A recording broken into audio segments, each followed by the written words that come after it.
तो चलिए इस हाई प्रोफाइल और काफी उलझे हुए केस की तह तक चलते हैं। इस पूरे मामले में ऑफिशियल तौर पर क्या निकल कर आया, आइए जानते हैं।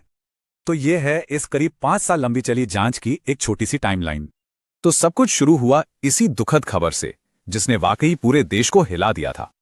तो जो पहली ऑफिशियल रिपोर्ट आई उसमें मौत की वजह यही बताई गई। और इसी एक डिटेल ने शुरुआत से ही कई सवालों और अटकलों को जन्म दिया।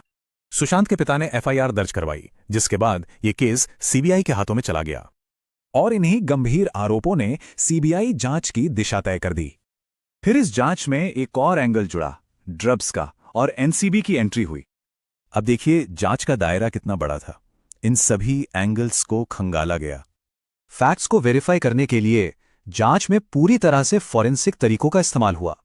और फिर करीब 5 साल के इंतजार के बाद सीबीआई ने अपनी फाइनल रिपोर्ट सौंपी।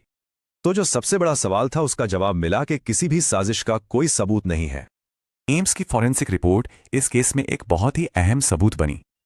और फाइनल नतीजा यही था, लगाए गए आरोपों के लिए कोई सबूत नहीं मिल पाया।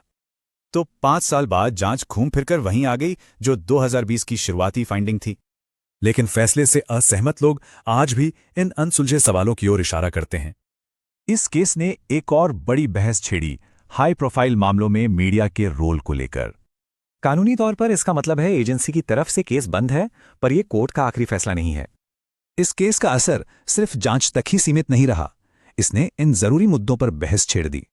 यही वजह है कि ये केस इतना सेंसिटिव बना हुआ है और आज भी इसकी गूंज सुनाई देती है। तो एक आखिरी सवाल, जांच की फाइलें तो बंद हो गईं,